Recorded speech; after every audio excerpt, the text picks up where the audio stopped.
Welcome to the Hannity TV program. It's the Clinton scandal that just won't go away. I'm Tucker Carlson, in tonight for Sean. New revelations this afternoon about Hillary Clinton's lingering email controversy. This after the FBI published brand new documents related to its now closed investigation into the former Secretary of State. Joining us now with the very latest on this is our own Catherine Herridge. Catherine?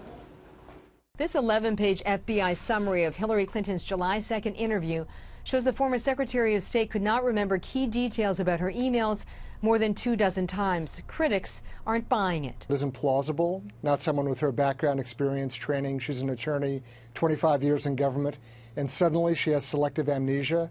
It's not plausible. It's not believable. Clinton told FBI agents she could not recall when she got a security clearance. Clinton could not recall briefings or training on the handling of classified information. And Clinton could not recall specialized training for the U.S. government's most closely held secrets, known as special access programs. But the same week Clinton became Secretary of State, she signed 2 non-disclosure agreements where she said she knew the rules and that violating these agreements could result in criminal charges. Clinton also told the FBI that she could not recall the details surrounding the 2009 setup of the ClintonEmail.com domain, whose servers were housed at their Chappaqua, New York home. Clinton said the personal email account was a matter of convenience. FBI agents do not appear to press Clinton on the issue, further reinforcing Republican criticism of the FBI director and the investigation. Remember, James Comey said she was not indicted because he didn't have sufficient evidence on the issue of intent. She said she did it for convenience, but I didn't see the follow-up questions in the interview I read. The heavily redacted FBI summary also shows Clinton was questioned about the 22 top-secret emails too damaging to release for national security reasons, and that questioning included the drone campaign as well as human spying for CIA programs. Tucker? Catherine Herridge. Thanks a lot, Catherine. Well, here with reaction from our Republican presidential candidates, Governor Mike Huckabee of Arkansas and Dr. Ben Carson. It is great to see you both. Dr. Carson, first to you.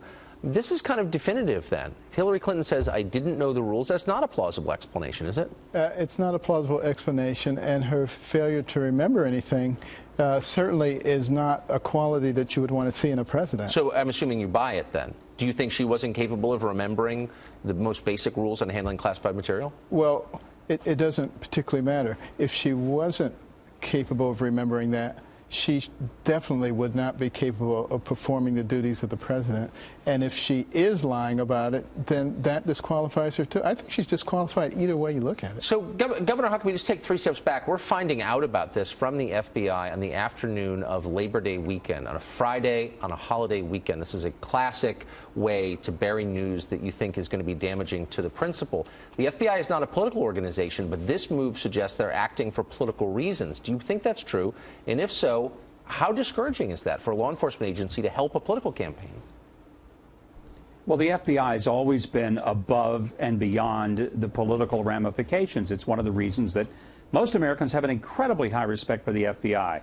This hurts the FBI's reputation, hurts James Comey's reputation, but most of all, it damages Hillary Clinton. I mean, for her to claim that she has less memory about what she was briefed on than Jason Bourne knew about his past identity is just not realistic. And I agree with Ben Carson. If she really doesn't remember fundamental facts of national security like this, then she has no business being sworn in as president, and we need to make sure the American people don't make what could be an incredibly irrevocable mistake. So, Dr. Carson, these 60 pages suggest more stories to come in this way.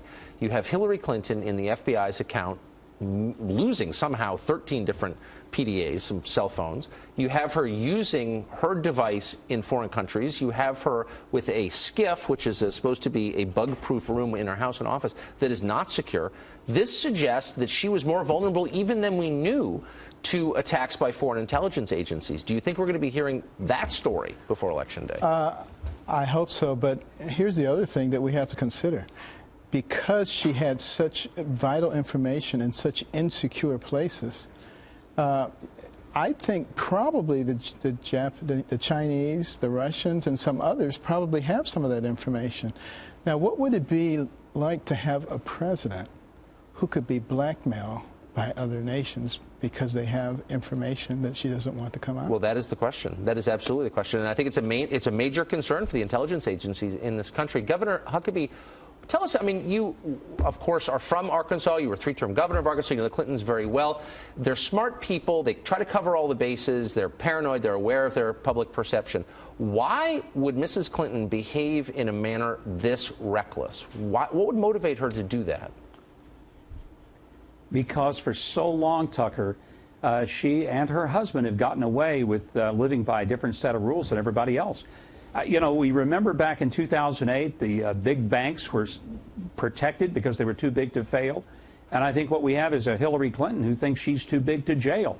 She thinks that these rules that apply to everybody else in government are for them, for the little people, but not for her. And that's very troubling. And this is not a political issue. I know it's going to sound like it, and coming from me, look, I don't pretend that I'm nonpartisan. I'm very partisan. I have a very particular point of view.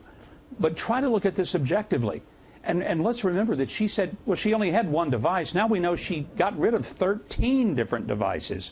So there's so many things that have just been said that are fundamentally not true, and she can't possibly say that she just didn't remember how many devices that she had when there were 13 of them. So, Dr. Carson, the whole point of America, the whole reason people come here from other countries who yearn to be Americans, is because we're equal under the law, all of us. And this puts a lie to that. What do you say to the numerous Americans who are now doing jail time or have felony records for mishandling, in some cases they claim unintentionally, classified information? Well, I say I'm sorry that you are the victims of an unfair system. And, you know, as Governor Huckabee alluded to, this kind of issue, it's really not a Democrat or Republican issue.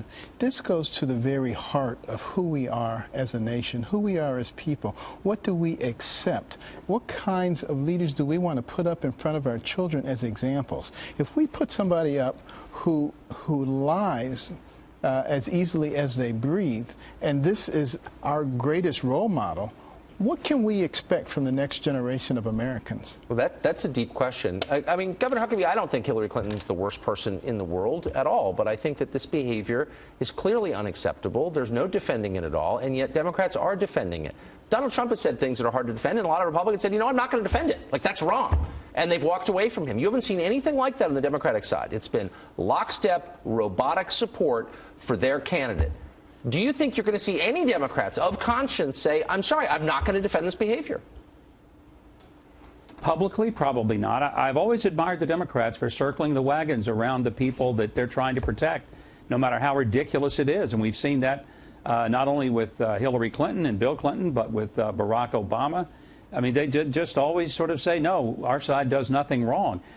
But this is troubling, and it needs to be to independent voters, people who really want America to be a place where everybody gets treated the same, where Lady Justice is blindfolded and presiding over scales that balance justice and mercy, not campaign and contributions to the Clinton Foundation on one side of the scale and favors on the other. And that's the kind of White House we would have with Hillary Clinton. Yeah, boy, I don't admire that lockstep at all. No, because I think it betrays the real point of democratic politics, which is not to sort of act on behalf of some principle, but to acquire power and use power. And I don't think that's a good reason to get into politics. But at some point, we have to ask ourselves, who are we? Yeah. And what kind of people are we? And what do we represent? And not what is politically expedient and what will help our party to do better. And if that's the road we're going to go down, we're doomed. Man, I hope if Trump ever did something like this, or if, you know, whatever Trump does, I'm not going to be there robotically defending it. You know, stick to your principles. You'll feel good about it yourself in the end. Anyway, thank you, gentlemen. It's great to see you both. Thanks for putting that all into context. I appreciate it. Governor Huckabee. You bet. Dr. Thanks. Carson. Absolutely.